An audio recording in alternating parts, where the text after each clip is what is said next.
You're not here, so I'll be your friend instead. Oh, the pain I feel, couldn't stop.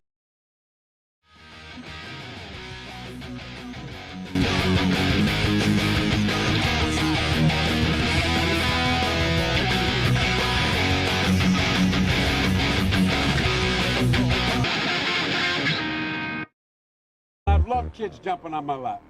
Who are these people? How did they get access to the highest levels in the Obama-Biden regime? I got hairy legs. It's a little bit odd. I hope you know who that is. Who cares? International kidnapper and child rapist. Fellow profiteer. But wait, there's more. The Pro Joe incriminated himself. You're a Russian agent. Chinese business Got the partner. Bidens to say yes. Bribing the UN. Conflict of interest. You are going to find out. Rape, human trafficking, how sick it ends. Yes, there is no bottom to the Biden crime syndicate. Corn Pop was a good man. Child rape.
Well, actually, I do read. I'm not able to get through all of the books all of the time, but I have so much good material to draw on that, yes, I read. General MacArthur, who is one of my idols, if you will.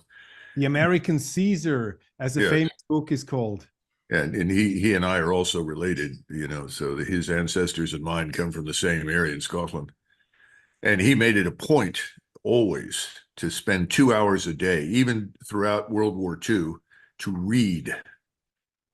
He would have books available. He had a huge library that he'd inherited from his father, but he always took 2 hours a day to read. And he read history, he read cultural matters, philosophy, law, in order to stay mentally agile. And I think that's what you have to do. If you don't read, you sort of, you're living on old intellectual capital, and eventually that wastes away. So yes, I do try to do the same thing. Some days are better than others, obviously, but no matter what, I try to read. And at the moment, what is for you personally the most interesting book or the most interesting reader who appeals to you the most? Well, actually, I just received a copy of a book by a German author, a very notable historian. I don't have the book in front of me. If you'd told me ahead of time you're going to ask me these questions, I would have placed it here. And he studied the events leading up to the decision by Hitler to invade the Soviet Union. Mm-hmm. And I was trying to understand what was the thought process, what led people to do something that just a couple of years earlier they had all concluded was a serious mistake and should not be done. And I thought that that would be informative regarding some of the thinking that's going on right now in Washington. And you said, you talked about an overview. I think Alexis de Tocqueville, who is a French historian, wrote in 1848, "We are all sleeping at the edge or on the bottom of a volcano."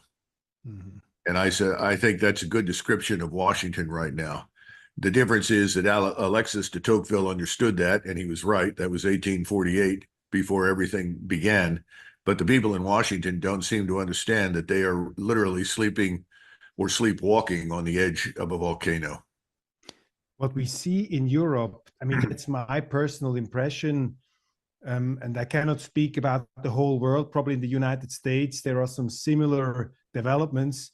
But my impression of politics, especially in Europe, my impression is that we have some kind of hysterical frenzy. It seems so extreme what happened during the last few years. We had Corona, we had the climate change mania, then we had the entry of the Russians into the Ukraine, now we have the Middle East, and our politicians seem to be like flipper balls in a flipper machine, you know, jumping from one extreme to the other. I don't know, what is your impression of our current times, and what could be the root cause of this frenzy, of this mania, of this lack of inner balance and sense of reality, at least according to my perception? Well, I think the elites, as you call them, I just say the ruling political class, both here and in much of Europe. I say much of Europe because it's very pronounced in Western Europe as opposed to East. Is this political class is largely divorced from its population. That's true here in the United States. I think it's true in Berlin. Certainly it's true in Paris. When I say divorced, what I'm saying is that, for instance, they are all talking in Sweden and Finland right now, the governments, that is, about imminent war with Russia. And at the same time, the United States is sending troops, equipment, technology, potentially weapon systems, I don't know, to northern Sweden and northern Finland, up near the Arctic Circle, ostensibly for the purpose of, quote unquote, deterring Russia. Well, and we all know there is no deterrence because the Russians have no interest whatsoever in invading or attacking Scandinavia.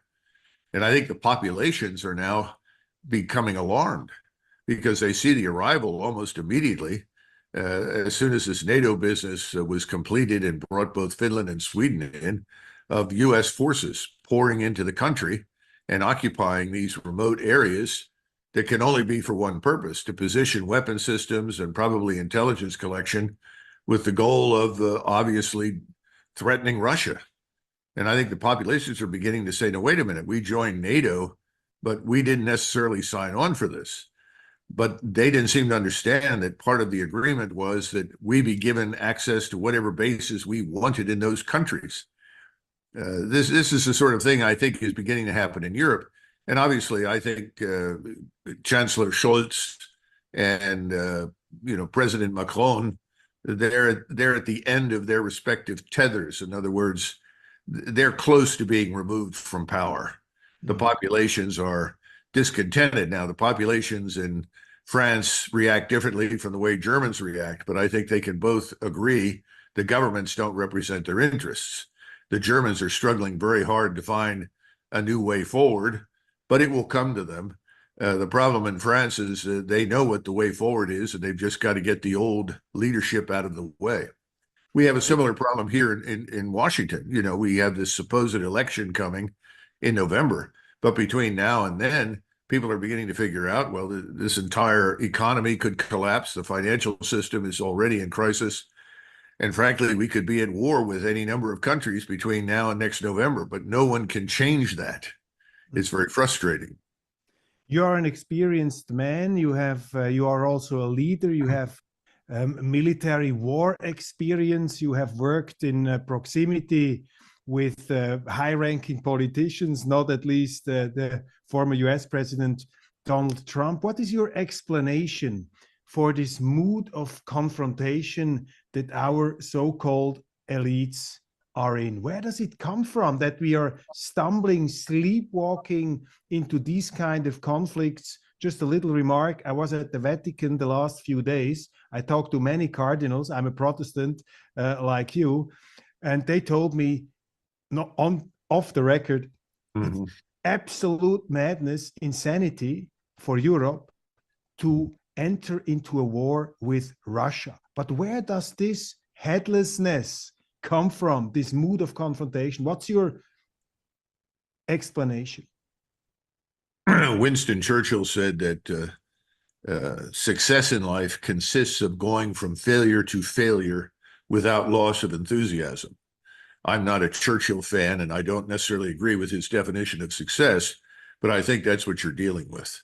The West, collectively, this ruling political class that we're discussing, has moved from failure to failure to failure. And the more they fail, we failed in Afghanistan, we failed in Iraq. We've retained positions in Iraq as some means of concealing the failure. Our policy of bullying states that don't agree with us has failed. Our policies of sanctioning and bombing people into submission has failed. But the ruling elites know no other way. They know no other way because they are convinced of their infallibility. They're convinced of this globalist ideology, which dictates that the world must be altered and changed or reshaped to suit them. And we all know what their interests are. They want to effectively convert us as peoples into something we are not. That happens through immigration. It happens in our schools. It happens even in the churches. We are supposed to tolerate things that historically we have recognized as fundamentally wrong or evil. All of this has failed, frankly. It is not working. And the less that it works, the more they double down on enforcing their will. And that's what's happening today in Ukraine. That's what's happened in the past. When you take Ukraine, for instance, these people that call themselves Republicans, they're not very different from Democrats, frankly, just put forward a plan that is entitled Plan for Victory in Ukraine. Well, that's a statement of absurdity. From the Republicans? Yes. And they are taking a position which all of the so-called neocons take in both parties, that the failure in Ukraine stems from the fact that we have not provided enough to the Ukrainians. If you look at the vast quantities of equipment, it's not an equipment problem or ammunition, but you don't build armies on the fly. You just don't stand up and say, well, tomorrow we're going to field a brilliant force capable of conquering Russia. That's absurd. Can't be done. It never had any chance of success. But what do you do when you have failed miserably? You don't admit your failure, because if you stand there and say, gosh, I guess we were wrong, all of our assumptions were wrong, then people will say, well, then why are you still in power? So what the elites do, because remember, this ruling class controls the media, the ruling class controls finance, the ruling class controls your governments, the ruling class even controls entertainment in Hollywood. So what do? They double down. In other words, they continue to dig deeper into the hole where they already find themselves. They can't conceive of climbing out of the hole and looking around. Americans in particular have a problem. And when I say Americans, again, I'm talking about the ruling class. Don't connect the ruling class to the broader population. Our population is largely disinterested. It's watching football and following the sex life of Hollywood stars. So most Americans are not engaged. That's a huge problem. It's always been a problem in this country. It has not changed. But the ruling political class is very different. They see the world as something that essentially pays tribute to them. In other words, America to the people in Washington is at the center of the universe. We are the superpower of all time. Therefore, everyone must bow to our will. And our vassal states in Western Europe and the ruling elites in Western Europe are part of that ridiculous set of assumptions. Now, what's happening? power has been redistributed in the world. We are not the center of the world at all. In fact, I would argue in old Leninist terms that the correlation of forces in the world has shifted decisively against us. And that's not because of anything others did per se. It's largely a consequence of our bullying. People no longer want to do business with us. And it's not just Russia, China, Iran, North Korea. That's all nonsense. There are at least 84 or 85 countries out there. Now, we know the BRICS. Everyone's familiar with the BRICS members. That's a substantial chunk, but there are another 60, 70 nations waiting to join. You have to look at this as resistance to the United States-dominated financial system, which is a burden, not an asset, which seeks to control their commerce, control their economies. They do not wish to be under our control. And as a result, they've also had to build themselves up into something they were never really interested in the past, a serious military alliance. That alliance isn't being signed in some hall of mirrors in Versailles, but it is real. More and more nations are stepping up and saying that's enough. And to this must be added our unconditional support for Israel. And whether you like or hate Israel makes no difference. What the Israelis have done in Gaza is criminal. The world knows that. You can talk about it as much as you like in the West and say, oh, no, it's not. You can diminish the extent of the crimes. You can treat the people in Gaza as though they really are animals, which, of course, is the attitude of Mr. Netanyahu and his party, and frankly, most of the Israeli electorate. We cannot do that, but that's what we are doing. We are complicit in it as the United States. And by the way, much of Western Europe is complicit in it. And the West Europeans don't seem to understand there's a difference between what is happening in Israel and what is going on in their own countries, because we know large numbers of West Europeans do not like the fact that they have admitted millions and millions of people from North Africa and the Middle East. Well, of course not. We are allowing millions to flood into our country. It's only a matter of time until that explodes here. But the bottom line is that's separate and distinct from what's happening in Israel, because the Israelis are, in effect, conducting a campaign of mass expulsion and destruction against that population. So all of these contradictions work together to isolate us. And right now, the United States is perhaps more isolated than it has ever been in its history, which is kind of entertaining if you stop and think about it, because people like me that have always opposed these overseas interventions are called isolationists. But we were never interested in isolating the country. We wanted to do business with everyone. Our position was, why are we interfering in the internal affairs of others? But now we really are isolated, and it's only going to get worse from here. The dark absurdity of unintended consequences. So fascinating what you are laying out here. Public enemy number one of this ruling class in the United States is the former president, Donald Trump. It's amazing. I mean, I would have never thought that he had a realistic chance to come back to the presidency. I talked to some people over the Christmas days.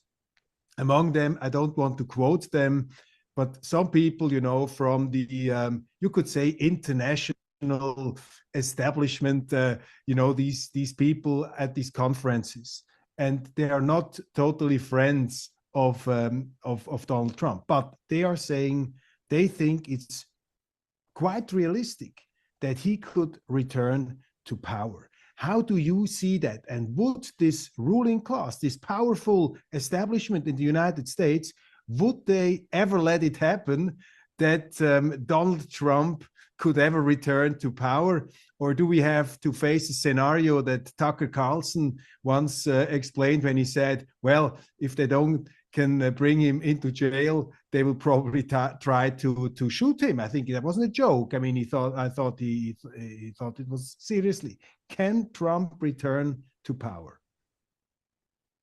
I think it's a real possibility. Anyone who excludes it is foolish. But let's be frank about something. Donald Trump, RFK Jr., and anybody who is on the left that stands up and eventually becomes a candidate, what do they all have in common? They have all, unfortunately, unconditionally supported Israel. And even Trump has said that if he were president in the future, things such as those things that happened in Ukraine would not happen because he would bully the Russians into submission. In other words, I'm strong, I'm tough, and I can force these people to do what we want, which of course is entirely stupid. Now, to RFK Jr.'s credit, he has not said that. He actually takes the same position that I have over many, many years, that our relations with the Russians should be good. There's no reason why they should not be good. We do not have any vital strategic interests that collide to the point where we should be at war with each other. But having said all of that, there are too many globalists in the camps of all of these candidates. So in that sense, I think the population, the broader electorate, still remains isolated from the candidates. There is no one standing up and saying, wait a minute, we live in a world today where our problems as great powers, France, Germany, the United States, take your pick, wherever you want to go, Great Britain. Our problems are internal. They're not external. There are no existential military threats to the United States. Russia threatens us only because we have threatened them. And if we stopped, it would stop. China, good Lord, anybody who knows anything about Chinese history knows that they're not going to attack anybody. They've got the same problem they've had for centuries. Too many Chinese. They've got to manage it. You know, that's every morning Xi wakes up and he's not worried about us. He's worried about what he needs to do to hold China together. And right now, between the banking system, terrible mistakes in the central planning system, economically, financially, China is in a lot of trouble. No one ever brings it up. You know, somebody pointed out the other day that Xi had executed the top leadership of the Chinese Navy, or excuse me, rocket forces. Well, that's nothing new. I mean, corruption is endemic in that country. It's everywhere. And we shouldn't be surprised by that. But people are looking at you, gosh, I didn't know that. Well, things don't work. Rockets don't work. Ships don't work. Hulls are faulty and flawed. This is Chinese corruption. Anyone who knows anything about China can talk about it. So there's no threat from China. And the Russians would like to get back to normal business. They'd like to get this war over with. We are preventing that from happening. We are stoking the fires, however weak they may be in Ukraine, to keep this going. And we're convincing everybody through our vassal state leaders in Western Europe to keep up this ridiculous front that somehow or another there's war coming from Russia. It's all nonsense. But the danger is the provocations could ultimately provoke the very thing that we don't want, which is war with Russia. We will enter in these conflict fields in a minute. Just one last political question concerning the United States. I mean, what does it say about the United States that we are about to face a replay of the 2020 election? I'm not against elderly people in politics. Adenauer was quite aged when he became chancellor in Germany. And of course, elderly people can be strong leaders. Ronald Reagan, he was not in his 20s when he was the commander of the American forces and the president. But what does it say about the United States that we seem to have the choice now between Donald Trump and Joe Biden? This is something that preoccupies a lot of Europeans. They think, are there no other alternatives, no other people? What's your take on that? I would say in some respects, we at the moment are a lot like Austria was in the late 19th century. I'm sure some of your viewers will remember Marshal Radetzky. Sure. And Radetzky won the Battle of Custoza, was a celebrated hero, and he actually was a very fine field commander, and he was in his 80s. Well, at that point, he should have been retired, but he wasn't. And in fact, as long as he was alive, they kept wheeling him out, almost to the point of put him in a wheelchair and bring him out again to remind everybody that Austria is a great power. It was ridiculous. That's why you have this novel called Radetzky Marsch. Sure, Joseph Roth, a fantastic novel. Well, I think there's a great deal of similarity between what is discussed at the end of that novel, the last several chapters, and where the United States is at the moment. Now, we are still far, far more powerful and potent than Austria, there's no doubt about it. But when you look at the gerontocracy that you've mentioned, that's at the top of our political structure, it's a disaster. It all needs to be swept away. We need new blood. But you're not going to get any new blood until there is some sort of upheaval that dislodges these party structures from power once and for all. Because the structures of power in Washington prevent youth, prevent new ideas, prevent people, I would say, of integrity and imagination from ever reaching office. Now, when this happens in a country, you usually get a revolution. That's ultimately what brought Cromwell to power.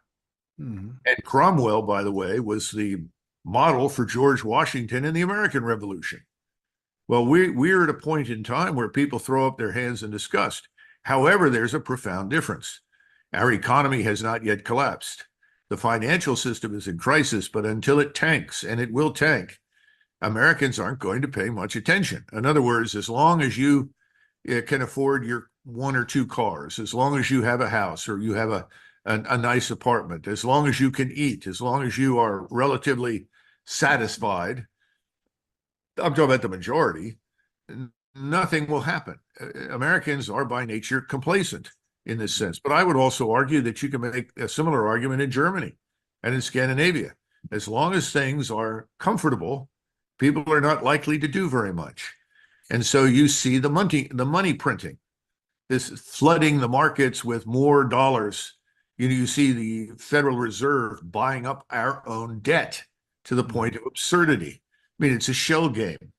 And increasingly, fewer and fewer people overseas want to buy our debt, which makes it harder and harder for us to finance the government. So the answer is, when the government cannot finance itself, everything that we have been talking about that is bad will happen to us. Mm-hmm. But until that happens, not much will change. Don't we see slight symptoms of change? I bring you an example.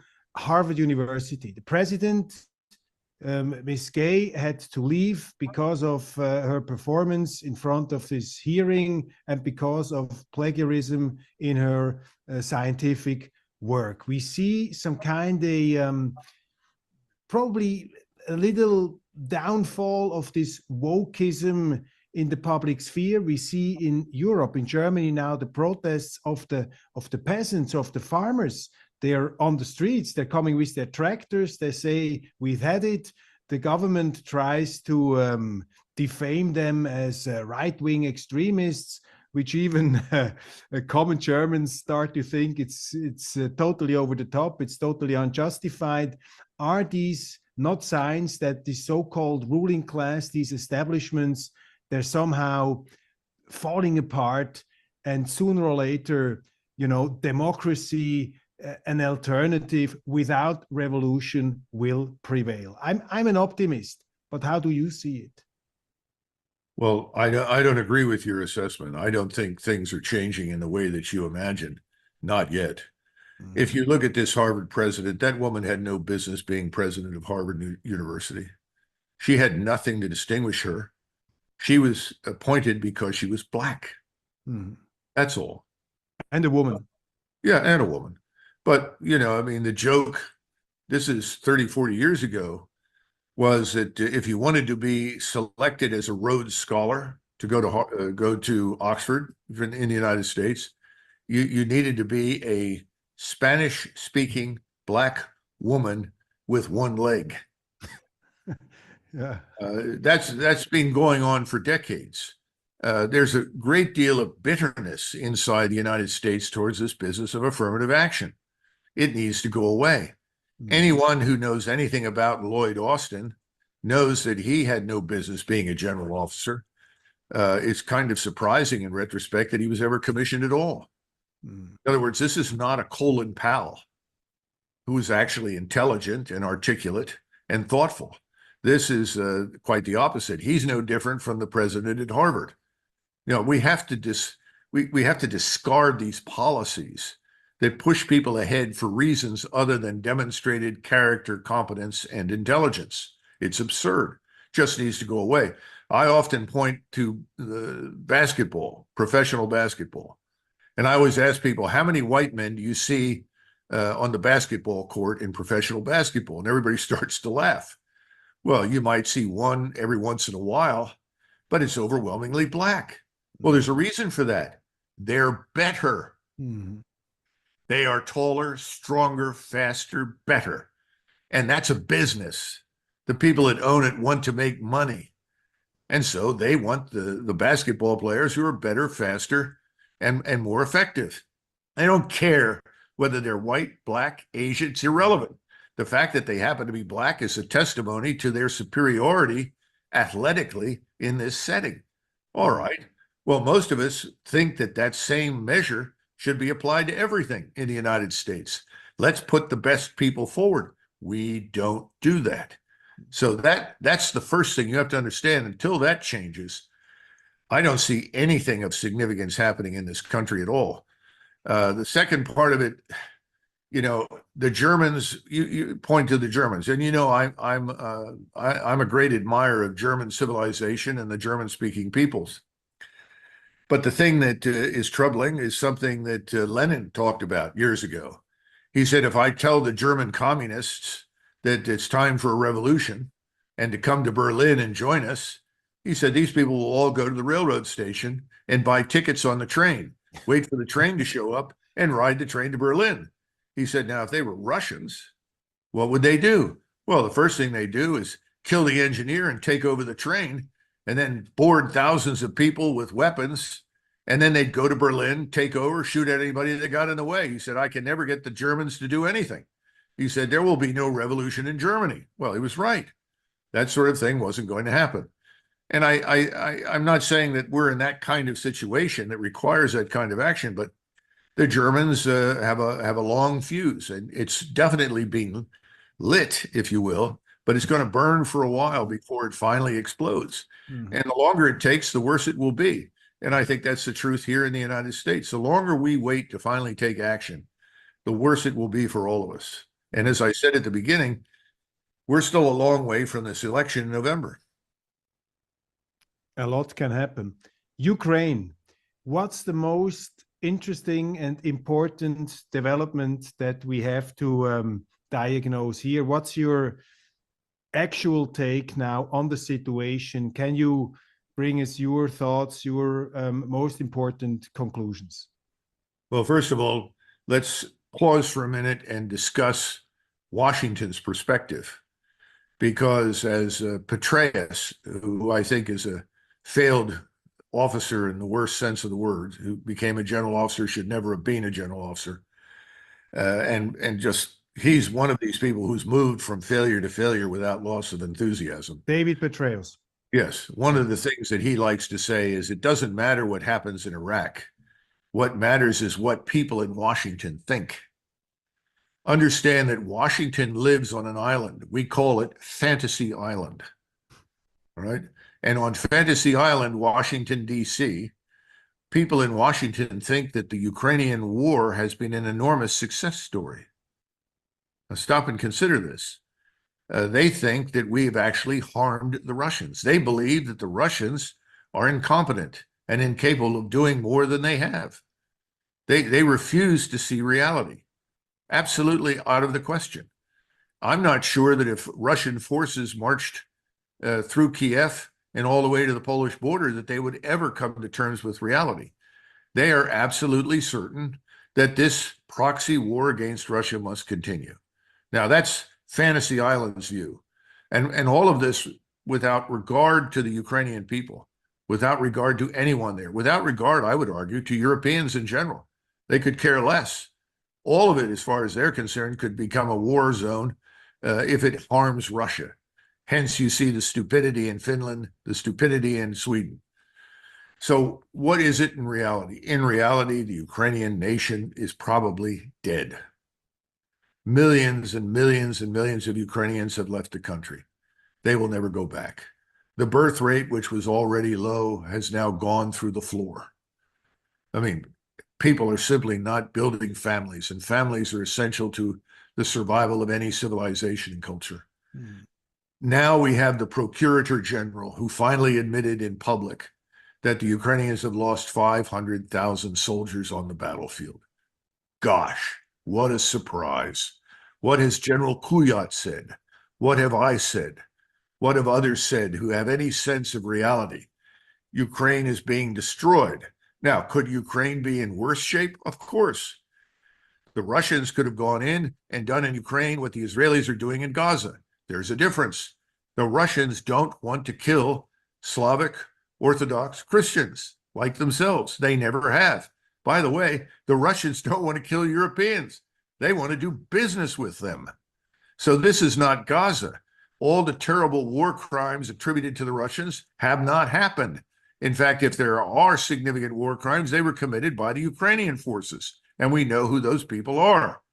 The sad truth of the matter is, I'm afraid Ukraine is finished as a nation state, but we will continue to pretend that it's something real until it absolutely is not. And the Russian forces are now advancing across the front, albeit slowly and deliberately. But I think even the truth has finally sunk in Moscow that they're not going to find a partner to talk to. And if they can't, they have to go to the Dnieper River and probably cross it and go into Kiev. And that is something that no one on the Russian side wants to do, because Kiev is practically a holy city in the history and culture of Russia. That is the beginning of Orthodox That's Christianity. the Jerusalem of the Russian culture. Yes, and so they don't want to fight in that city. And Zelensky could care less about those things. He's shut down Christianity in Ukraine. He's arrested people for it. This man is worse than the NKVD and the Bolsheviks. So they may still have to do that whether they like it or not.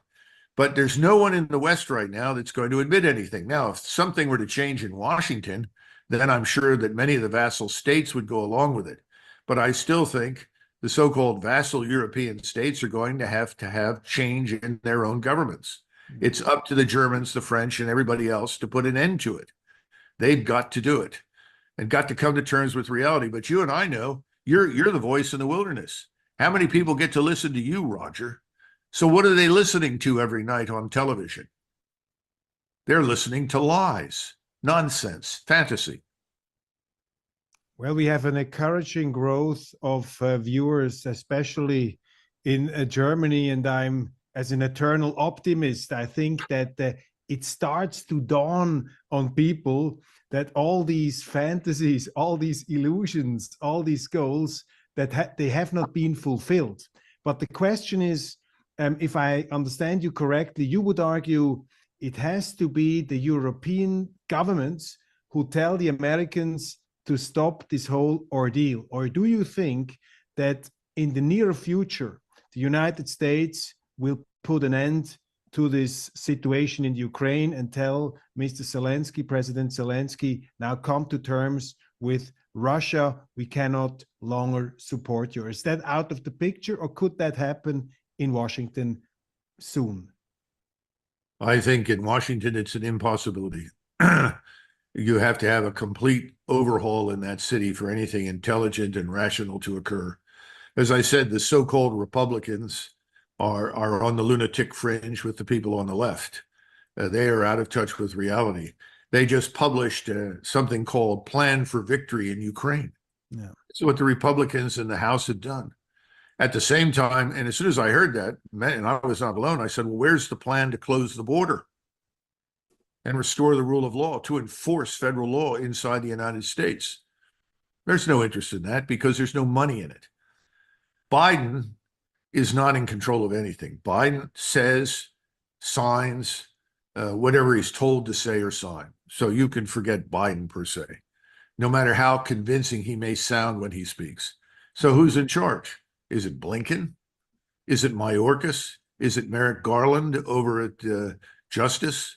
Is it Wray in the FBI? Sullivan, the National Security Advisor? There are lots of people that wield power behind the scenes, and of course, they're responding to donors, people with billions of dollars who want certain things to happen. They want the war in Ukraine to continue. They want war in the Middle East on behalf of Israel. And they think in doing so that they are going to make Israel more secure and more survivable, when I think it's going to have the opposite effect. That's where we are. And until the people that are there are removed and sent away, and we bring in fresh blood, fresh leadership with fresh eyes, I don't expect Washington to change. So that means Europe has to do something. Now, everyone looks at me as soon as I say that and say, oh, come on, Douglas, you know NATO and EU, these people won't do anything. Well, we'll see. Like you, I'm somewhat more optimistic. I think in Europe, things could change sooner than they will here. I talked to a taxi driver recently in Berlin, and we talked about the United States. And of course, in Germany, they're always a bit careful what they're saying, you know, to a stranger. But somehow we got along quite well. And I asked him, "What do you think about Donald Trump? What is your perspective?" And then he said to me, an intelligent man, taxi driver, he said, "Well, to me, Donald Trump is the last hope of civilization. He would end these stupid wars. That was his promise at the time." What are you saying? Would you say that Donald Trump would stop these wars? And talking about Russia, how big could the influence, the impact of Donald Trump be on Vladimir Putin? They always said they got along quite well. They respected each other. Could Trump bring Putin into a position to find a new partnership with the West? International relations have nothing to do with personalities. It's always nice when one person can agree with another, but international relations is ultimately about interests, hard interests. When in 1938, Stalin and Hitler decided to sign the so-called non-aggression pact, which resulted in the dissolution of Poland. Why did that happen? It happened because they shared interests, not because they liked each other. They both hated each other. The notion that Donald Trump will come in and instantly change anything, I think, is something we need to re-examine. First of all, the last time it didn't work very well. We spent 4 years while tragically he floundered. The question is, has he changed? Will he bring in completely new people? Or are we simply going to see more retreads? In other words, individuals who are part of the problem, part of the Washington swamp, people who already have 1 foot on Fantasy Island. Fantasy Island is poisonous. You've got to get rid of it. So you've got to bring in new people. The second thing is, has he finally discovered the enormous power at his disposal? I don't know. I mean, right now, the presidency seems to be almost irrelevant. Congress, the Senate and the House have enormous power because there is no one in the White House. What's happened, though, is that the people behind the scenes, some of whose names I mentioned, are in agreement with people on Fantasy Island that are in the Congress, that is the Senate and the House. So can he go in there and can he make profound change? What has he learned? And I'm not yet sure that he's learned the lessons he needs to. And the other thing is that I'm, as an English-speaking person, I don't like the idea of people looking for saviors.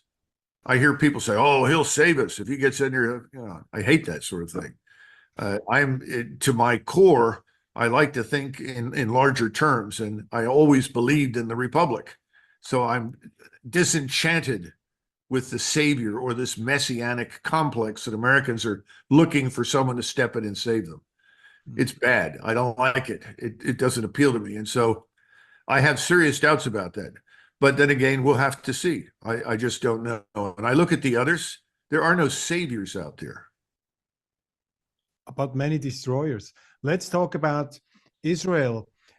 There are rumors, there are talks that from this regional war in Gaza and in Israel, there could emerge a larger war. How dangerous is the situation in the Middle East right now?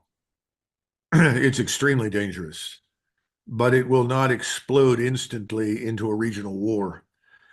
The people that go back and look at events in late July, early August of 1914 and see parallels are not wrong. But the difference is that the various great powers are moving cautiously, very cautiously, because the only ones in the region interested in going to war are Israel and the United States. Now, you could include the United Kingdom with its Lilliputian Navy and its Lilliputian Army and its Lilliputian Air Force, Those things are almost negligible, but they're probably the single most loyal vassal state in the world to us, not because their population wants it, but that's the nature of the globalist elite in London. But we're not prepared for any of it. Neither is Israel. And I think that there's a tendency to discount the region. People have difficulty understanding just how much has changed in the region. They think that this is still 1973, when the Israelis made a similar error and they were surprised, and then they rebounded with lots of help from us. This time it's different. Why is it different?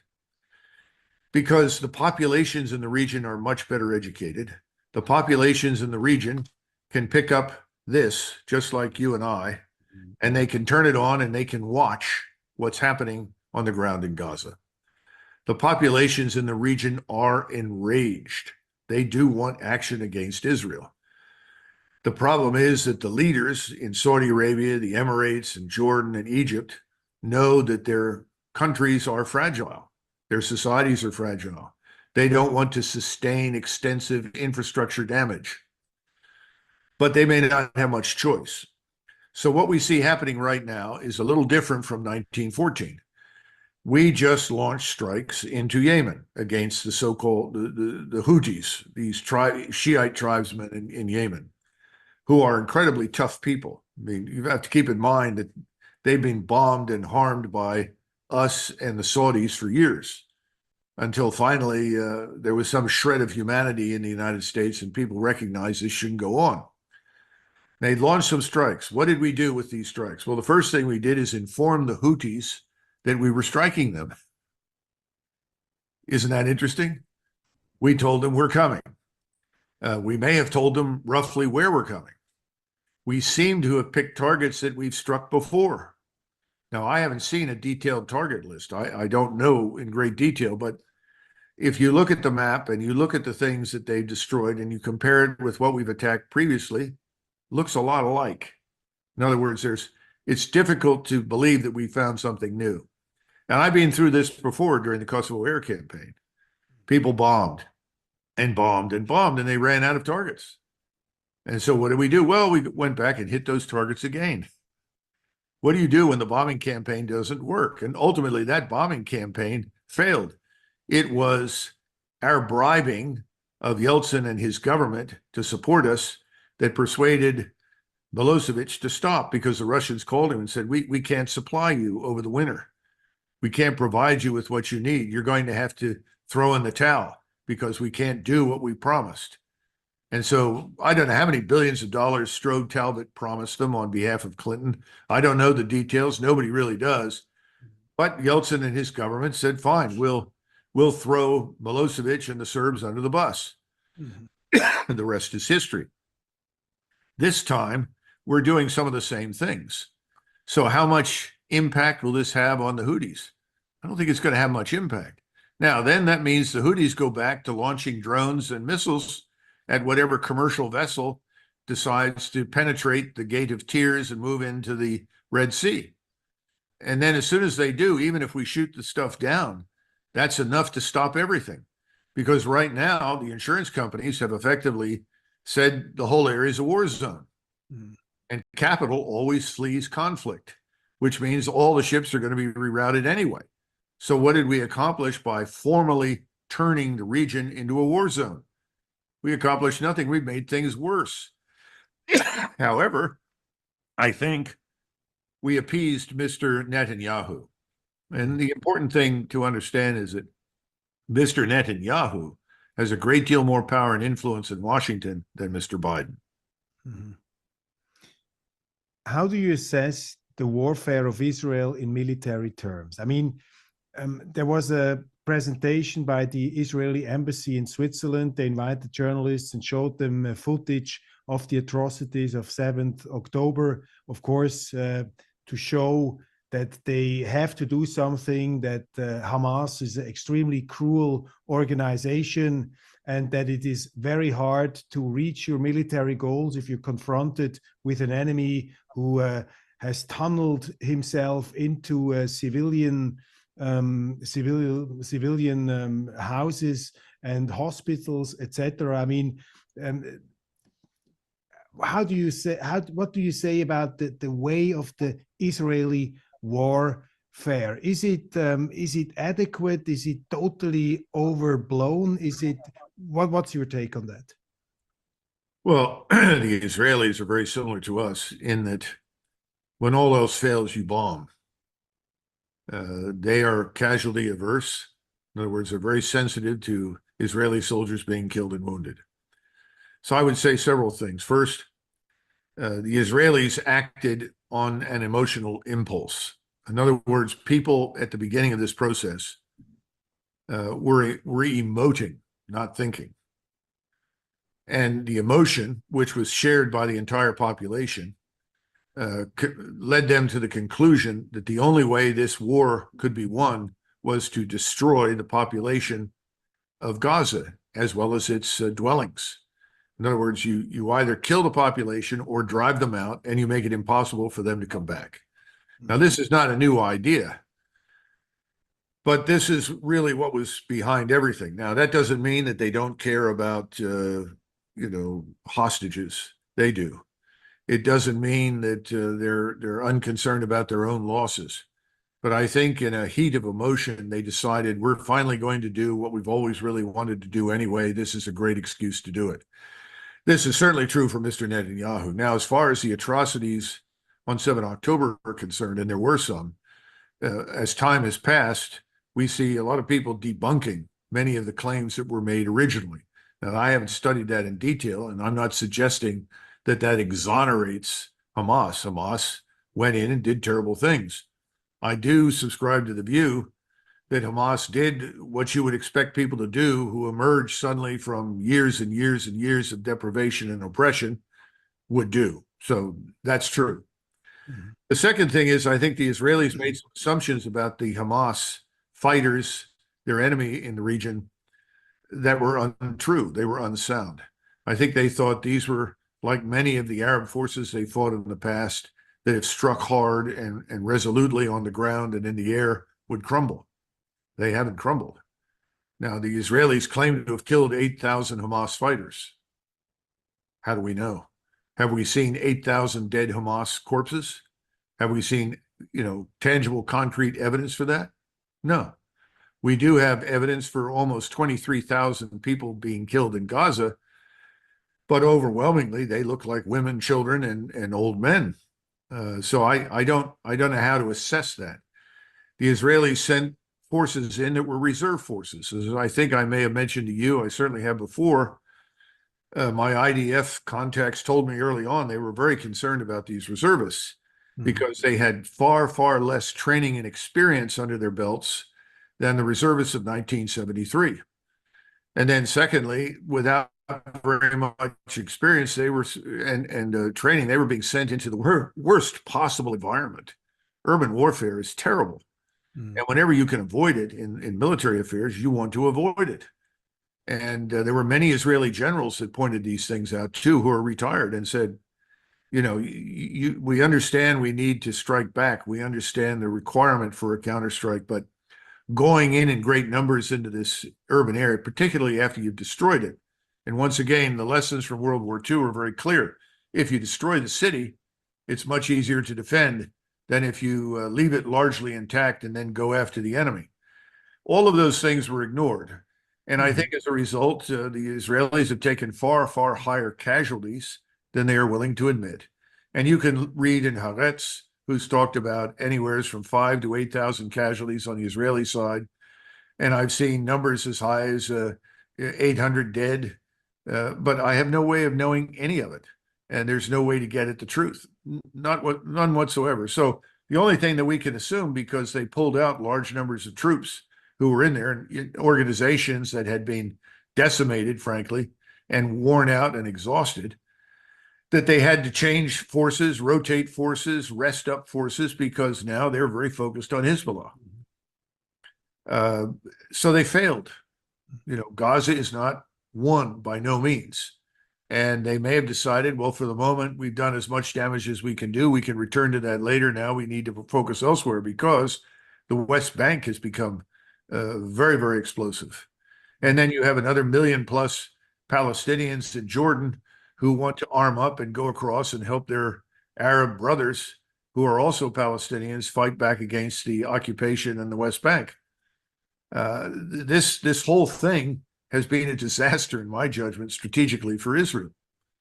But there is never, just as we refuse to consider the possibility of talking to people before we act, the Israelis have taken the same approach with the Arabs, believing in their hearts that the only thing their Arab opponents will understand is force. We take the same position. We refuse to talk to the Russians. We refuse to talk to the Chinese unless they get on their knees and worship at the altar of globalism and the American-dominated financial system. Then they can't possibly be partners for us. It's sheer insanity. It has no future. It's almost as bad as FDR's unconditional surrender demand of the Germans and the Japanese. What it guarantees is more bloody warfare. What do you think will be the impact of this indictment by South Africa, where the president talks about genocide in Gaza? I mean, this is a rare case that Israel is in this way attacked in the International Criminal Court in Den Haag. What will be the impact of this South African initiative? Inside the United States, none. No impact at all. We're not signatories to the arrangements of the International Court of Justice, so we're not going to pay any attention to it. You're a better judge than I am of how many people in Europe will pay attention. And will the media in Europe actually report on it in any detail? I don't know. But here, there will be no impact at all. Certainly none on the Hill, because once again, all of these people are part of the network that has been built up for many years by the Israelis themselves and their agents here in the United States. So I don't see any impact. Over the Christmas days, I read the book by the British historian Tom Holland called Dominion, which is the history of Christendom since the beginnings in antiquity.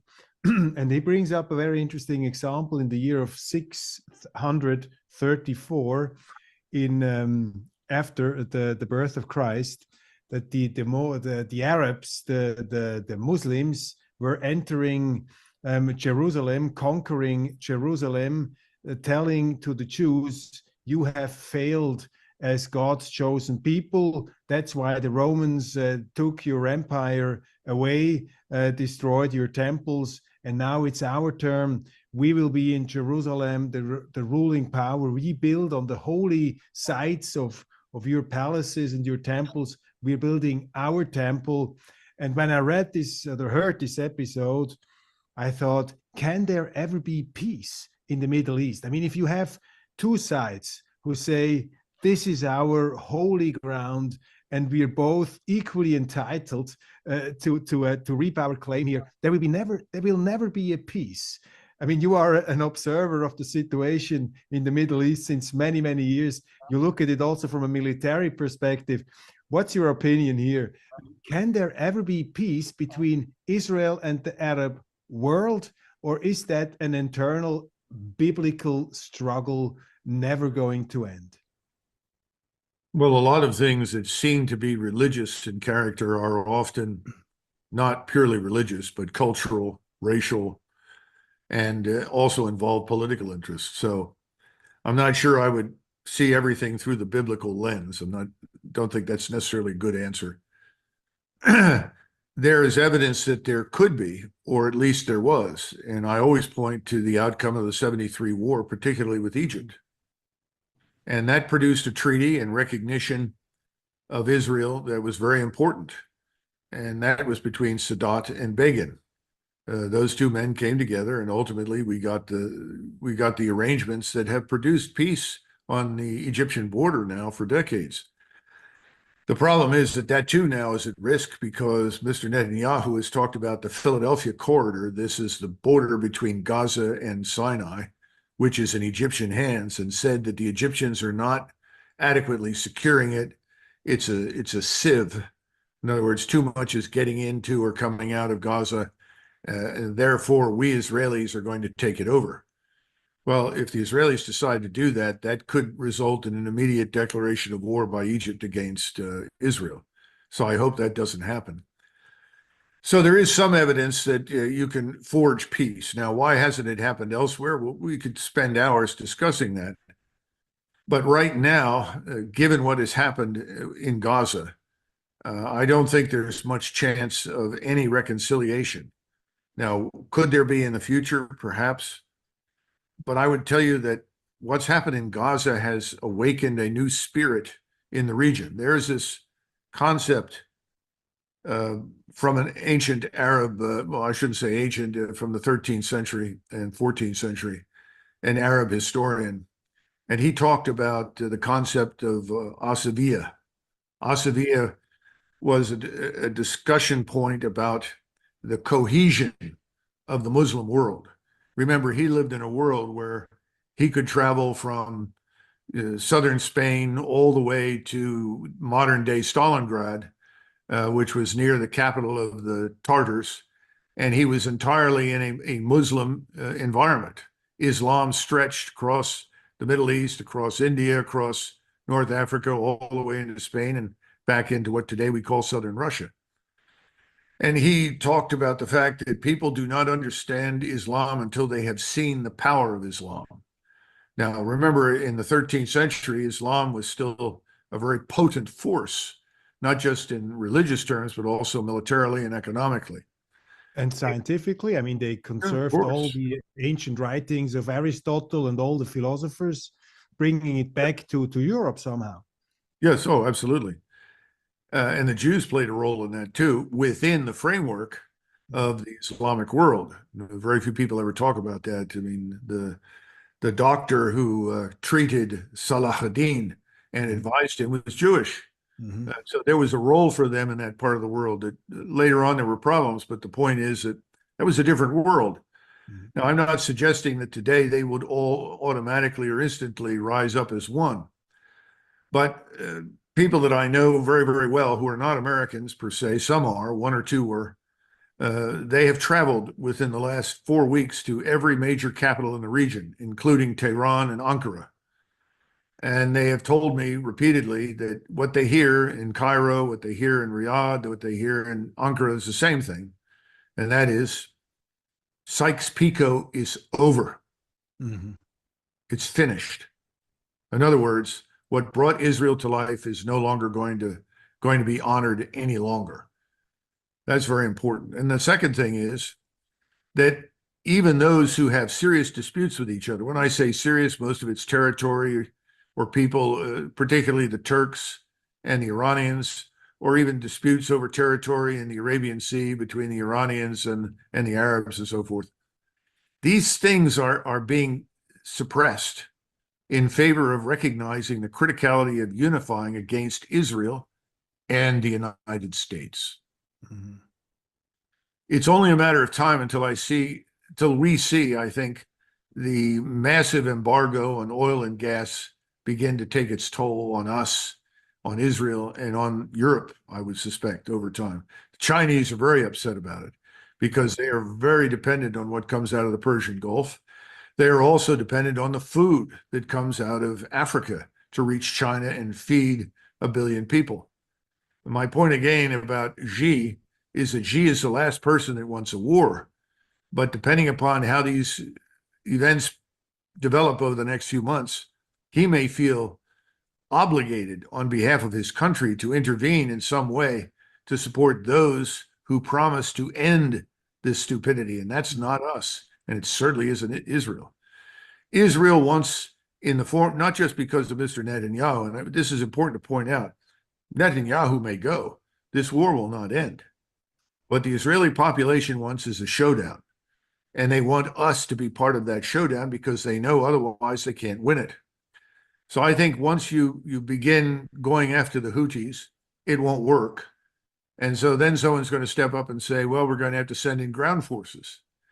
And, my British friends who served in Aden all shake their heads and say, the last thing you want to do is chase these people through the mountains of Yemen.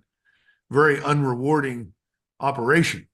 But I don't see how we avoid that, given the probability that these bombings are not going to change a great deal down in Yemen.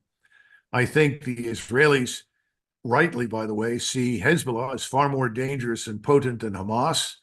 And I think they'll want a war of annihilation against Hezbollah, which is why, of course, we had a carrier battle group up there in the Eastern Mediterranean, and I'm sure we'll see another one arrive at some point in the near future to augment and reinforce Israeli operations against Hezbollah. At some point, this brings in Iran. And the Turks and the Iranians and virtually dozens of countries in the Middle East and Africa, they've all signed on, and so has China, for this court case in the International Court of Justice. There's no question in anybody's mind about who is responsible for these horrible atrocities and who has to be prosecuted. So again, we're very isolated. We have our, Lilliputian friend in the United Kingdom sailing along behind us in a little dinghy. And then you have the Israelis, who are playing the role of Serbia in 1914, urging the great empire to intervene on their behalf and crush their enemies. It didn't work very well for the Serbs. And this time around, I don't think it'll work well for the Israelis. My greatest concern, and I've always supported Israel, I've always felt that it's a state that should exist for a whole range of reasons. And as a state, it could be a very positive and productive member of the international community. But it may not survive. I think that's a real possibility. Today, no one can conceive of that. But we're in a slow progression down the sort of side of the hill. I always tell people that I see the United States government much like a runaway locomotive. It's headed down the side of a mountain, but it's a mountain in Switzerland, and it takes time to get down that mountain, but they're headed down and they don't have any brakes. Now, there is a brake that's possible. It's called financial ruin. That could operate as a brake on this. But unless that happens between now and April, I think by April, we will be involved in a regional war that sadly has the capacity to become global. I mean, the Russians are not fools. They're watching what we're doing in Sweden and Finland. They listen to these maniacs in Lithuania and Poland. They're worried. I would be if I were a Russian. So they know that we're not suddenly going to have a come to Jesus moment and figure out that there is no threat from Russia and there's no reason for war with Russia. They have to bet on the alternative. Russia will not stand by and allow us to bomb Iran into the Stone Age. They won't permit it. And then there are the Turks. And Erdogan is nothing if not careful, but his population is far more engaged in this and far more enraged than the population in Iran. I would say that at least 50% of the Iranians could care less what happens in the Middle East. That's not true in Turkey. And they will eventually be drawn in. As Erdogan himself has said, the time will come when Turkish soldiers fight in Gaza. I think it's all going to come together this year, and I'm predicting April timeframe, maybe May, but I think it'll take the next several months for this to coalesce and build up. So it is not like 1914, where you could instantaneously trigger de facto existing alliances, because the difference is that the people in the region, their leaders, don't want war. But they will fight, but they'll have to be slowly drawn in the way we are being drawn in, and then it will blow up in our faces. And the question is, how much larger does it get? Does it become global? Do the Chinese finally step in behind the Russians and decide that they too have to engage? I don't know, but we should not dismiss any of these possibilities. War is something that once you set it in motion, you have very little control over where it goes and what it does, which is why in most cases, you don't want it. And I always go back to Bismarck. Bismarck always understood that if you're going to have a war, you want to think carefully about ending it as quickly as possible. And you want to end it in a way that everyone can live with the outcome. There's no one thinking about that in Washington at all, and certainly nobody in Western Europe that I can find. I'm desperately struggling to find the silver lining in this very dark picture at the moment. And this is really an intellectual challenge. But I have to quote Tolstoy in this moment in War and Peace, in this fascinating last book, where he here describes the rise and fall of Napoleon, and Tolstoy says it's not the leaders and it's not the stupidity of the war leaders that are actually, influencing the course of politics, but it's the will of the people. And if I take Tolstoy literally, I would say the silver lining, the beam of hope could be that the peoples on this earth, they don't want a huge confrontation. The Europeans don't want war. The Chinese don't want war. The Russians don't want war. I mean, the Americans, they are safe behind two oceans. These wars do not affect them as directly as they do, for example, Europe. Don't you think that the collective will for peace of mankind will somehow, I don't know how, bring a development in motion that finally this whole insanity comes to a stop? Or let's put it even more concrete, isn't there a chance that the Americans would say to the Israelis, now it's enough, stop it? Could at least the Americans stop Israel? No, I don't see that happening, not at this time.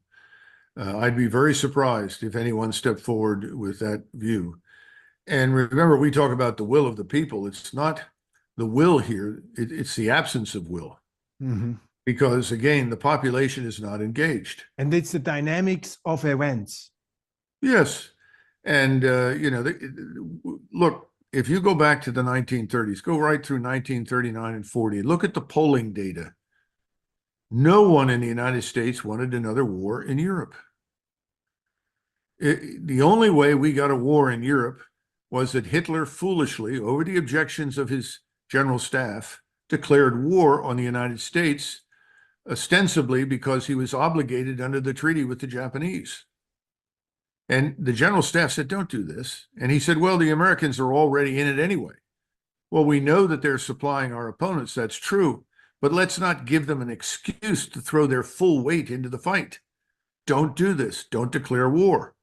If anything, you can refuse to do so despite the treaty. And if the Japanese don't like it, that's fine, but they're a long way from us and can't help us or hurt us. Mm. That was good advice. He didn't take it. I don't know what will happen here. But again, as I pointed out, most Americans are not engaged. And you said it very well. We're safe behind our oceans. Americans need to be educated. The oceans now are an illusion. There are Russian submarines right off the coast of the United States who have the capability to destroy most of our cities. We need to wake up and understand that that world we think we are in doesn't exist. And so I think Americans have to be hurt in some way. And I think the most probable way out of this disaster is for things to collapse financially and economically here. And it's interesting to me that the biggest supporters for the wars overseas and the interventions are also simultaneously dismissing the problems that we have financially and economically. They're treating the $34 trillion national sovereign debt with complete disinterest. They're ignoring the bond market. They're ignoring everything, frankly. They point, well, look, the stocks are going up again. Great, see, everything's fine. Stock market is not a barometer for the United States and its economy. It never has been. But this is the problem. We're too remote from it. So I think Tolstoy isn't wrong, but he's looking at it in a way that we can't see it today. The Tsar of Russia, Alexander I, was not a very impressive man. He was impulsive, emotional, and childish on numerous occasions, as Metternich points out. But Alexander I actually cared about Russia. Who really cares about the American people? I mean, do you think that the fact that we have these two wars now in the Middle East and still in the Ukraine, that's a symptom of the weakness of the United States? I sometimes think if we had a stronger presidency in the United States, we would have had more order on this planet. Or is this a too romantic view of Washington? Well, keep in mind that globalism which aspires to global governance is inherently anti-democratic. Everything the EU wants to impose regarding vaccinations, immigration, rights, whatever, all of it is anti-democratic. The peoples of Europe have not been consulted directly on most of these issues. No one in the United States is being consulted on anything. If you had consulted the American people on immigration, that would have ended 30, 40 years ago. They were never consulted. If you had asked the American people about what to do in Iraq in 2003 after Afghanistan, I don't think the majority of people would have voted for the invasion. So the problem is the people in power are anti-democratic, and they are convinced that they are making decisions that are good for us. In other words, they have achieved what Marx and Lenin called the monopoly on truth. They know more than we do. We need to be obedient peasants, get in line and march forward under their leadership. I hope the Europeans will wake up first, but the Americans, again, I think the Romans used to refer to this as bread and circuses. We are drunk on bread and circuses. And as long as we are focused on bread and circuses, where the legions are, where war is waged, makes no difference to us.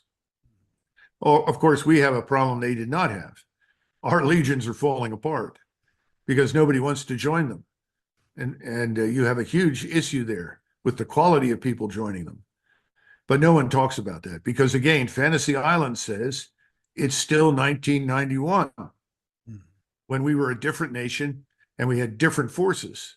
It is not 1991. But Fantasy Island hasn't caught up. And I just don't think it'll catch up. Only a tidal wave that comes out of nowhere and sweeps Fantasy Island and rids it of these people can save us. So that would be, I mean, in my understanding, your appeal, I mean, I take it from your rather gloomy analysis, the appeal is that somehow the peoples, the democratic sovereign, we, the people, we have to topple these governments, find new people, and then they have to work towards peace. Because if we let that just slide on, we are in a situation that gets worse from day to day, and we'll probably end up in a regional or even in a larger than regional big war where you have a real confrontation, a military confrontation between all these powers you have just mentioned.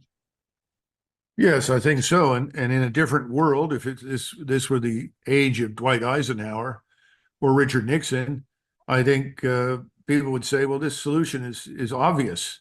Stop the Israelis from bombing Gaza. Pick up the phone calls, stop now. Because they would be able to see that it's like looking at an edifice, a wall, an arch, and the stones are falling out. The national security environment is collapsing.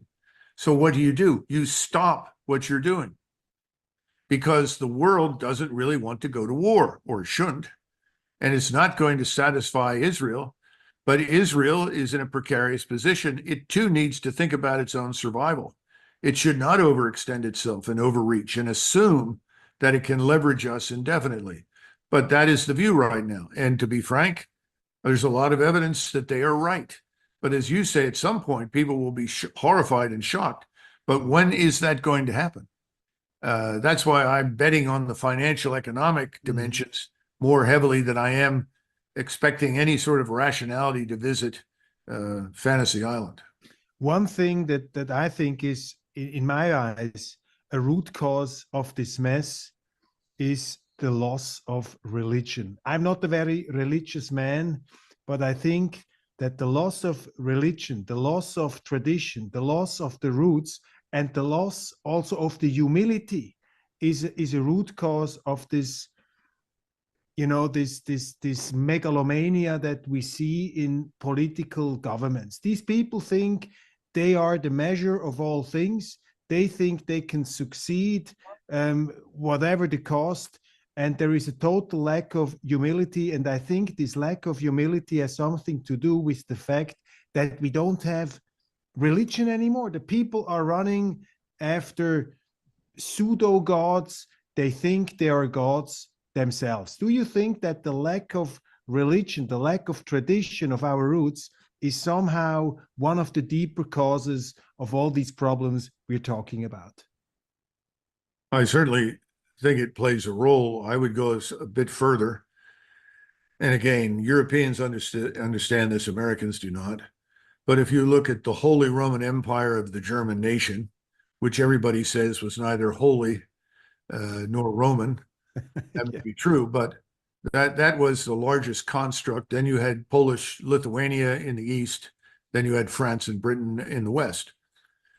But in those times, in the Middle Ages, in the aftermath of the Roman Empire, you had three important institutions that were the foundation of European civilization.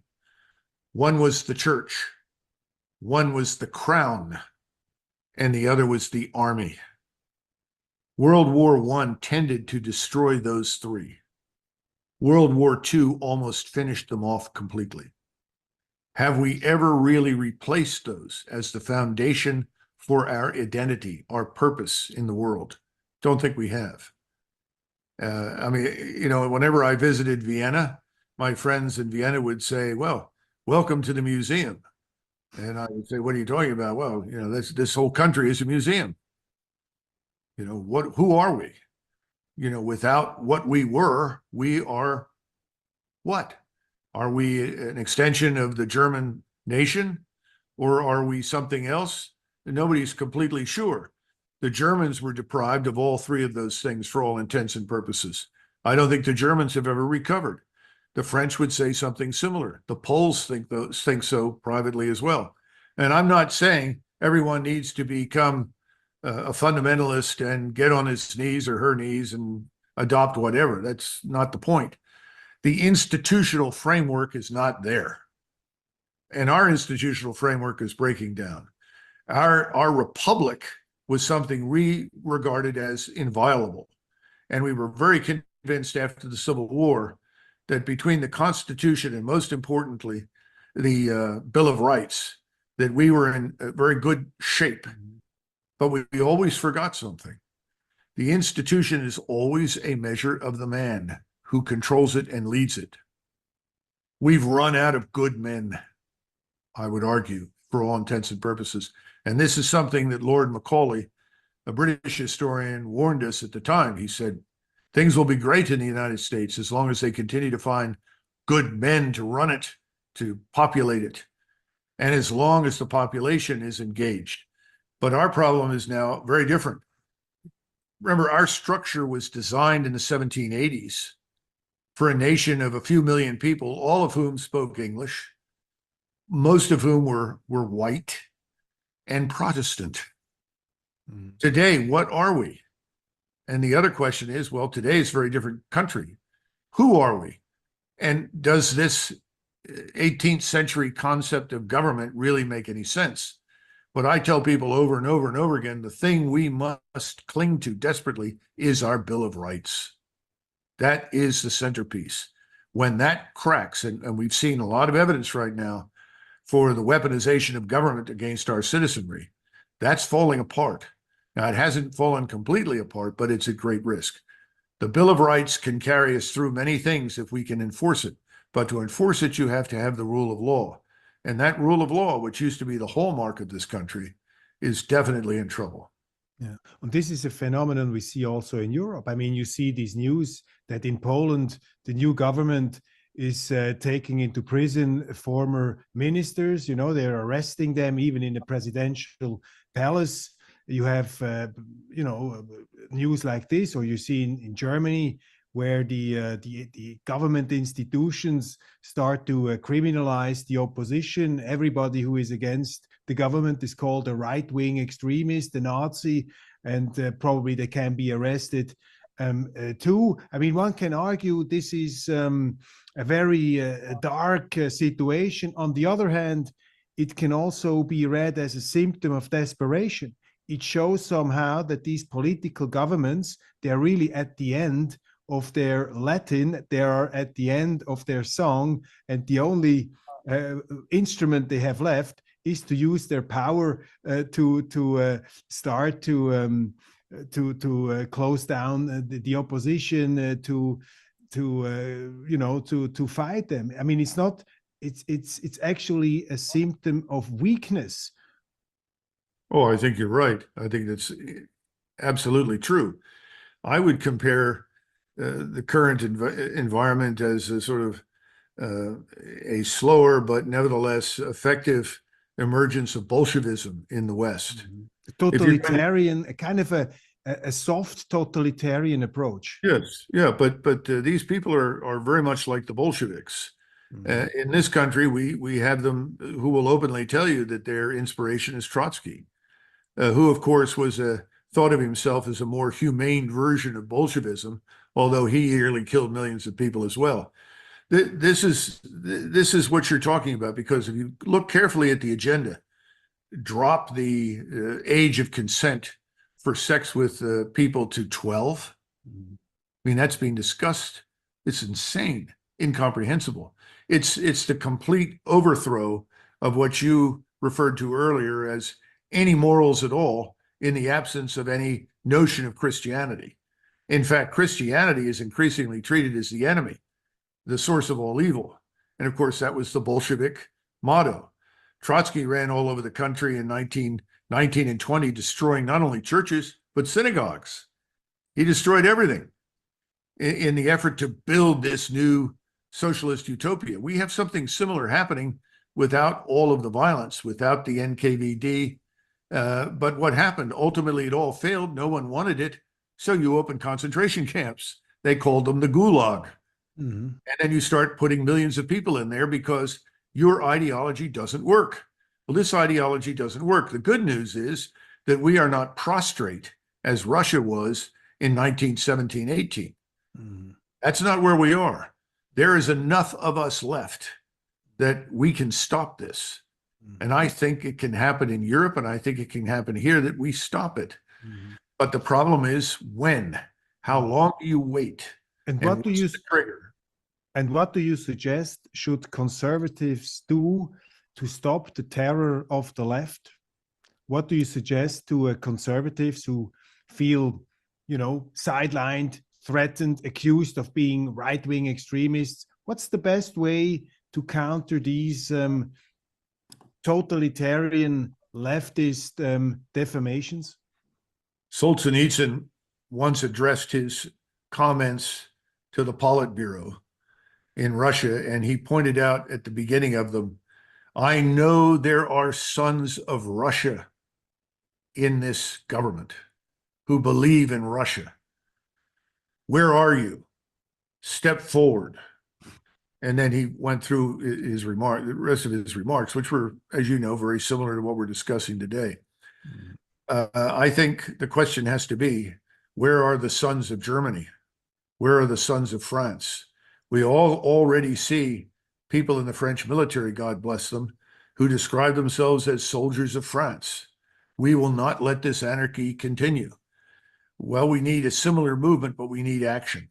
In other words, appeal to them as what they really are, not as, Weltbürger, this sort of nonsense. I'm a world citizen. That's all crap. What are you? You're a German, you're Swiss, you're Spanish, you're French. When are you going to step forward and defend what you really are, your country and what it stands for, the institutions that make it up? And that's what I talk about frequently. Where are the Americans? I'm tired of all these people that want to be something else and then American, or want to be a dual citizen or something. That all needs to go away. Either you are an American or you are not. And what is an American? Answer that question.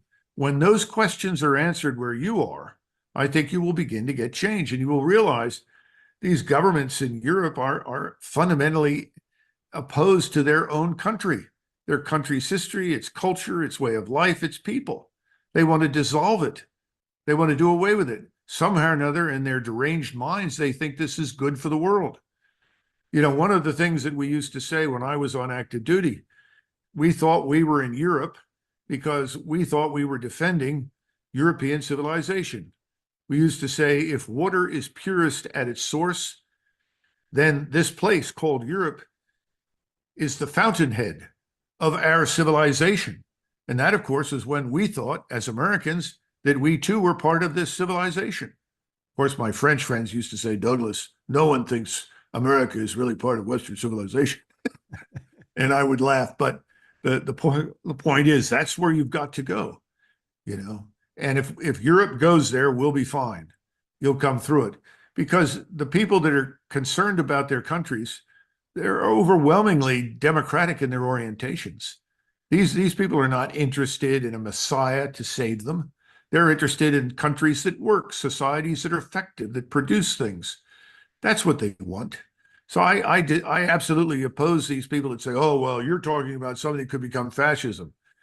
Fascism emerges when countries are fragmented internally and the majority of the people that are inside the country are at risk. They feel that they could be destroyed. Fascism is about unity. Now, that's why you got fascism in the 30s. It wasn't an accident. And people knew what was going on inside the Soviet Union and they were afraid of it. Well, there is no Soviet Union. Russia poses no threat. That's not the problem. The problem is at home. The people that are most threatening to the futures of their country are the people that are in their governments. Isn't In a selfless act of heroism, this man risked his life to save his girlfriend from a burning building. Without a second thought for his own safety, life, and future, he made the ultimate sacrifice for love, his future wife, and the mother of his children.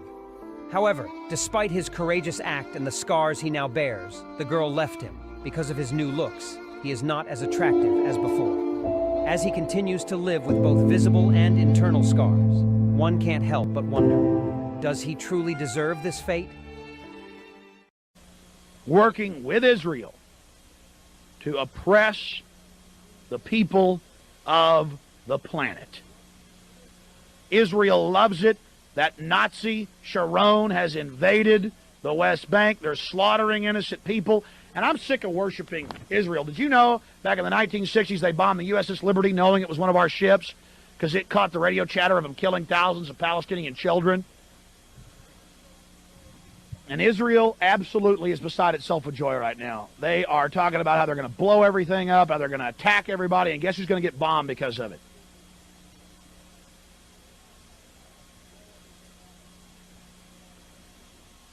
I have been supportive of Israel for many years. When I found out what they do, shooting little Palestinian children in the genitalia and laughing, it's on video. Little 10-year-olds walk around throwing rocks at tanks. A guy sits off a half mile away and blows their testicles off. They call them goyim. They call them dogs. I would use Moab carpet bombing in lanes and basically just destroy it inch by inch, driving down 200 feet, taking out those tunnels. They just have to simply make everybody evacuate and then level at least northern Gaza. That's the only way to do this. Hey.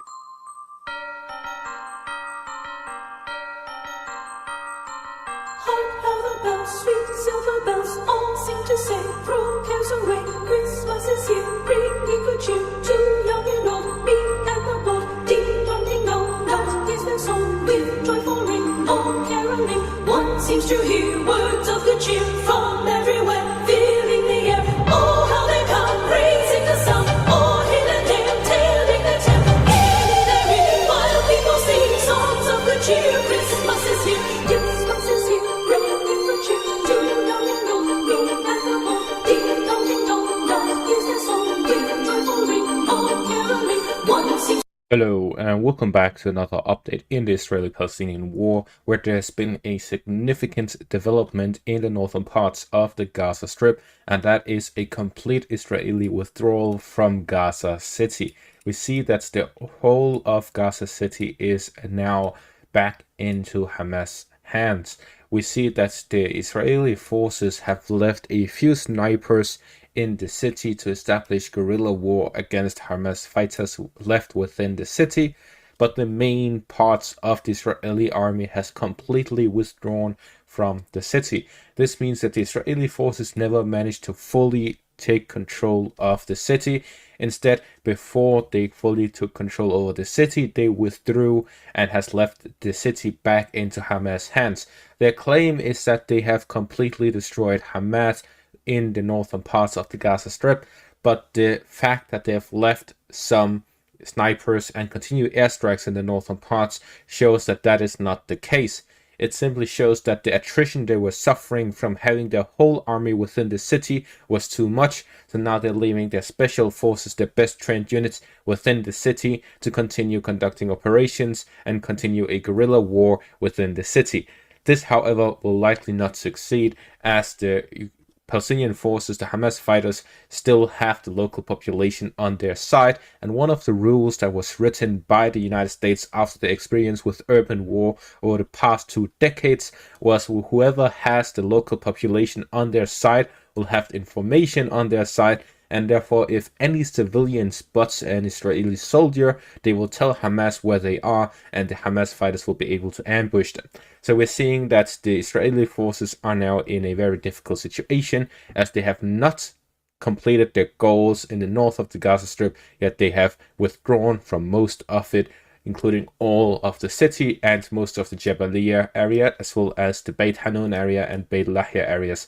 So we're seeing that there's only this small presence in the northern outskirts as well as in the central parts, but there's no significant presence anywhere in the Gaza city.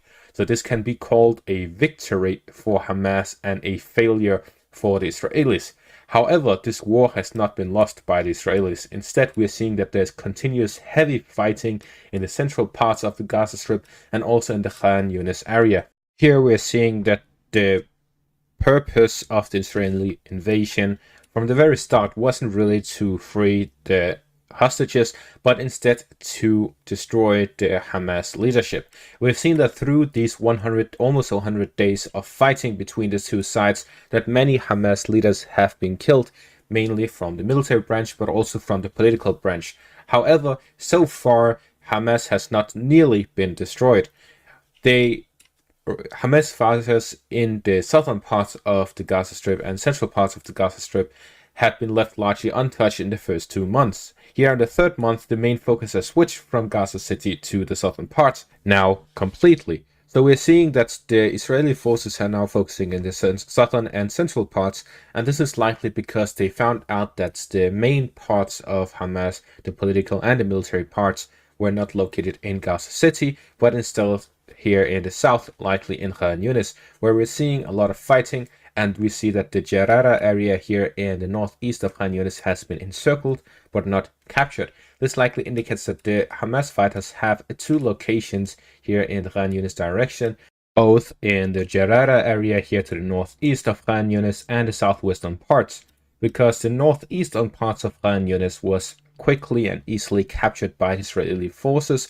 Although they managed to enter and take control of these areas, they do not fully control it. There's a lot of guerrilla fighting taking place within it, but the southwestern parts has largely left untouched, being heavily bombarded by Israeli forces. But they also, before entering the northeastern parts, told the civilian population to get out of it, move away, evacuate it to the western parts and the southern parts in the Rafah area, where in the Rafah area there is said to today house 1.3 million Palestinians in such a small area. So most of the civilians in the Gaza Strip have left for Rafah, but this also meant that the northeastern parts of Khan Yunis were largely left without civilians, while the southwestern parts have a lot of civilians. So we're saying that the fighting taking place in the northeastern parts is largely between the Israeli army and Hamas fighters, as the Israeli army attempts to gain full control over the area and push the Jarara area here in the northeast, while at the same time we're seeing that there's continuous fighting in the central parts. So the exact state of the war is not known to the general public. It is only known by Hamas officials and Israeli officials, but at the same time we see that almost after 100 days, we see that the fighting continues. Hamas still has a significant presence throughout the Gaza Strip, both in the northern parts and in the southern parts. Yet the Israeli forces continue this war, which it has gone down a bit, it has reduced a bit, despite having 300,000 troops for the Gaza Strip, which outnumbers the Hamas fighters almost 10-1. They have been unable to win this war in 100 days, and our fighting still continues with no success for the official goals of the Israeli forces. The official goals were, first off, to completely destroy Hamas, which has not happened yet, and the second goal was to free the all of the hostages, they've freed all of the civilians, but all the soldiers have not been freed yet, and as such we see that there's this continuous fighting where the Israelis have not achieved any of their goals, and as such so far the Israeli forces cannot withdraw, they cannot end this war and call it a victory because the official goals have not been met. So what exactly is currently happening? What is the goal of the Israeli army, and how are the Hamas fighters responding to that? First off, in the northern parts, it seems that the Israeli forces are trying to do and achieve two things. The first one is that through the fighting that they have gone through, they want to keep this connection between the north and the east in the surface cut off. As such, the only connection is the tunnels between the two sides, and they want to continue pressuring the Hamas positions all throughout the urban areas, and they want to locate and get rid of the Hamas leaders and locate and free the Israeli soldiers who have been taken hostage. This, however, all takes place in the tunnels, and the Israeli forces so far, there's been no evidence of them entering the tunnels, but instead fighting on the surface. As such, we see that the main attempt to destroy these tunnels by the Israeli forces has been through bunker buster airstrikes, and as such, there's been no clear evidence as to how far they've gone through with that. Most of the surface fighting is taking place between Hamas fighters and Israeli soldiers, which so far has shown that Hamas fighters go in and out of these tunnels fairly quickly. They go up, locate an enemy, go and call for reinforcements, they all shoot, and then they go back down. The faster they are, the less casualties they take. While the Israeli forces try to establish positions where they can ambush Hamas fighters as soon as they go onto the surface, so they're trying to improve their strategy as time goes by. But so far it has shown, based on the footage that we've seen most of the footage from Hamas fighters, not a lot from Israel. The Israeli footage is mainly just them walking around, driving around the cities and bombarding destroyed buildings and airstrikes all over the place. But there's been no face-to-face head-on contact footage. Therefore, we're not really clear how well it is going for them, and only taking one side is biased. But at the same time, we have to take what we have, and based on the footage we have, the Palestinian fighters tend to just go out of the tunnels, hit someone, and then go back down. And based on that, we can see that their method of fighting is very effective. The question is this the best trained, best equipped soldiers that we're seeing doing this, who are very experienced going in and out of these tunnels, doing these quick hit and run tactics? We're clearly only seeing the times where they succeed, because no one would show publicly the times where they fail. But at the same time, if the Israeli official claim, which is that 9,000 of the casualties were Hamas fighters, then that shows that only a third of the official numbers of Hamas fighters have been taken down in 100 days. That is far from what was expected. Only a third of the Hamas fighters in 100 days is way below what was expected of Israel.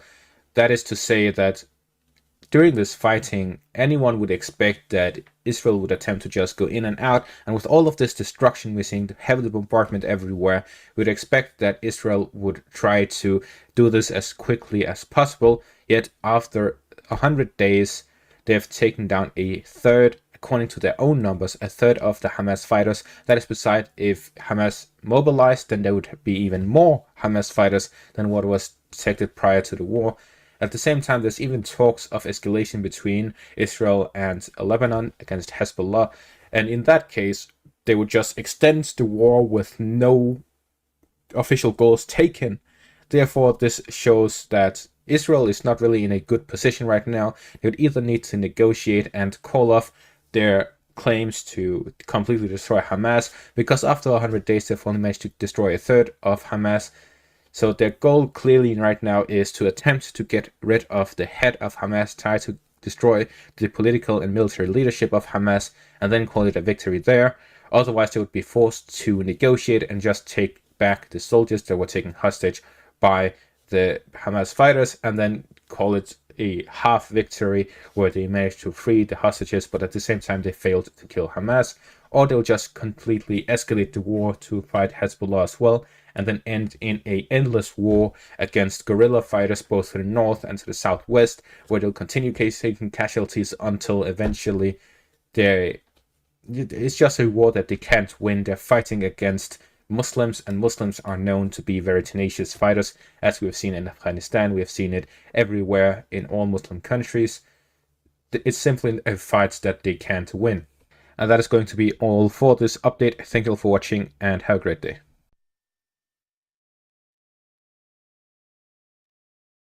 You start off, George.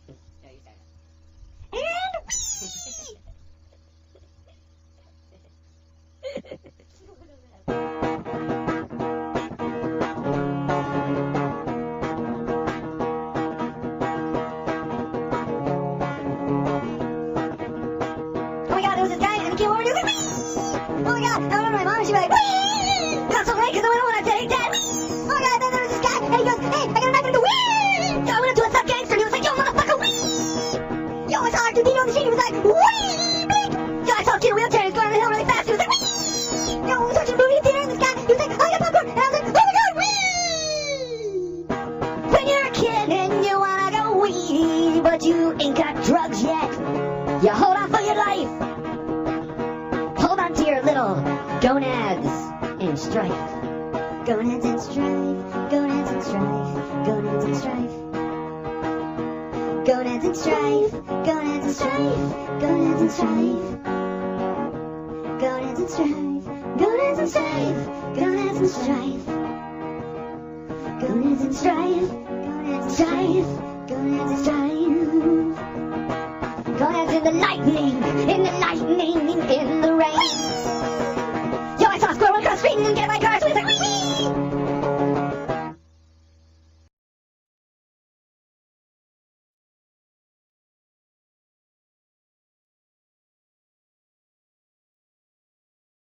This Ringo almost forced the MMA fighter into retirement. The MMA fighter named Daesung Park got into a little contact with the Ringo during a photo shoot while celebrating. Surprisingly, after this event, he got reported by the media for sexual harassment. Luckily, he was not suspended, but since then, this fighter avoids any contact with the Ringo.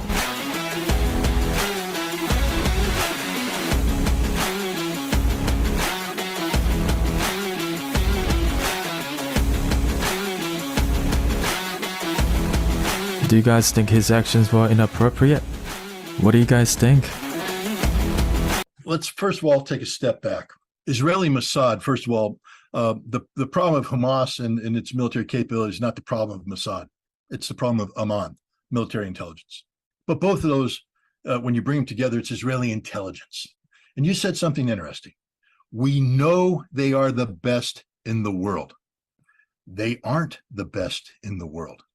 Israel is a very small country with very limited capabilities, but they have created this propaganda machine of Mossad being the best. If you take a look at how Mossad acted after the Munich Olympics and their assassination program, it was incompetent. It was brutal. It wasn't smooth at all. If you Mossad tried to assassinate a Hamas leader in Amman, Jordan, by spraying a poison in his face, and they got caught. Two of them got arrested by the Jordanians, by the bodyguard, the guy who ran them down and put them on the ground. The other guys ran to the Israeli embassy and were cowering in fear, exposed. They're not good. They killed the wrong guy in Norway. They're not good. They're not good. We just have allowed them to create the perception that they are good. And the problem with that perception, again, I use a sports analogy. If we take two teams of equally qualified people, and the other team is convinced that this team is the best in the world, we're playing Mossad, oh God, they're so good. They already lost when they go on the field, because Mossad has convinced them that they're better. But if you just view Mossad as the incompetent pieces of manure that they are, intelligence is a tough business. And you know who fails in the intelligence business? Cocky people. People who think they know it all. People who think they are superior. People who take shortcuts. And everything about Israel is a shortcut because it's not done through hard work. It's done by saying, I'm a Jew. I'm Israeli. Help me. Cheat. Do this, that, and the other thing. And what happens when you go up against an entity like Hamas, Hamas doesn't view the Israelis as superior. because Hamas has successfully operated against the Israelis. They know the Israelis when they're at their best, and they know them at their worst. And Hamas built a plan that dealt with the reality of Israel. And the reality of Israel is they're not very good. October 7th proved that, proved it in spades. Their intelligence service just isn't that good because the Jews are not a supreme race. They are not imbued with some sort of special Jewish power. They don't wake up in the morning, drink Jewish coffee, and become supermen. They're humans just like us, the same as us. They get tired, they take shortcuts, they make mistakes. And if they buy into the notion of Jewish racial or ethnic supremacy, then they are not going to be aware of the mistakes they're making because they believe that they're above it. The Israelis became complacent. Look at their military. You know, the first thing I learned in the Marine Corps is that in order to win, you have to be willing to wade in and kill people, physically kill them, terminate them. We practice with the bayonet. Nobody else practices with the bayonet anymore. We do. Why? Because it's about killing. It's about plunging steel into a body, twisting it, pulling out, butt stroking, and going on. The physical act of terminating a life. The Israelis don't do that. Why? Because as I'm plunging a bayonet, the other person could be plunging a bayonet too. And I could take one in the chest. I could die. I have to be prepared for that reality. Israelis do not want to die. They are casualty averse. When they lose an Israeli soldier, that is a strategic defeat for the nation. They mourn. So they have built a way of war that avoids closing with and destroying the enemy through firepower maneuver. They have allowed technology to take over. They have allowed an over-reliance on aircraft, on missiles, on standoff weapons. The entire wall around Gaza, it was a wall designed to keep Hamas in, to prevent them from coming through tunnels. The wall was built to detect tunnels coming under. That's the Israeli mindset. Remote control cannons operated from a control booth where some 18 to 19-year-old girl sat there and drank tea and ate a donut and manipulated a computer, playing a computer game, because that's what it was to her. An image on a screen, a cursor, and shooting rounds. Bam, bam, bam, bam, bam. But what happened? Boom. When the drone took it out. Now what are you going to do, honey? Now what are you going to do? Because you can't see anything. So you're sitting there, sipping your coffee, eating your donut. Hamas is closing in. They're taking out your sensors because they've planned it. They're not lazy. They know what they need to do. They come in, they knock on the door, take it down, and now you're dead because you didn't prepare for it. You're not standing up. You haven't fixed bayonets. You're not charging the door. You're not ready to die. You're scared. You're cowering. That's what happened to the vast majority of the Israeli forces on October 7th.